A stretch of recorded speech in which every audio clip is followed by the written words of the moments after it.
Je suis François Houllier, je ne suis pas biologiste ni écologue de formation. Je suis venu sur ces disciplines par le biais des modèles, de la modélisation, des maths et de l'informatique. Au départ, j'y suis venu en commençant par faire un stage de biologie quand j'étais étudiant à l'école polytechnique. J'ai fait un stage d'embryologie cellulaire sur la question du chimiotactisme, essayer de comprendre comment des neurones s'orientaient dans un gradient d'une certaine molécule.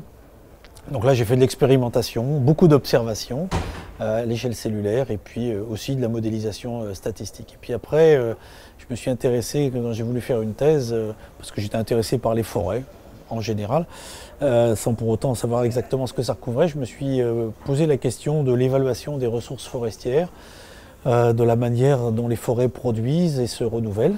Et donc j'ai été amené à faire de l'échantillonnage, des statistiques et à nouveau de la modélisation.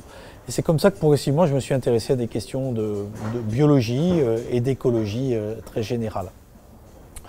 Alors j'ai eu l'occasion de continuer ces travaux-là en France et puis en Inde pendant un certain temps où j'ai pu notamment regarder un peu des questions de biodiversité des forêts du sud de l'Inde, les forêts des Ghats occidentaux.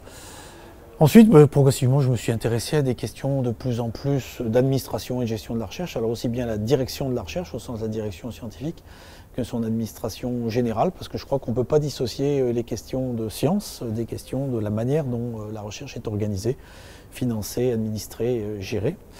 Et donc j'ai fait ça dans différents environnements, notamment à l'Institut national de la recherche agronomique, et puis depuis un peu plus d'un an, je fais ça dans un consortium d'universités qui s'appelle l'Université Sorbonne Paris-Cité.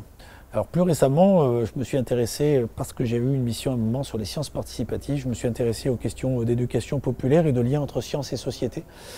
Et c'est un peu à cette occasion-là que je me suis rapproché d'une association qui s'appelle les Petits Débrouillards. Et c'est pour ça que je suis content d'être aujourd'hui ici au Grand Voisin, parce que je suis à proximité de cette association avec laquelle j'ai maintenant un peu plus de familiarité qu'avant.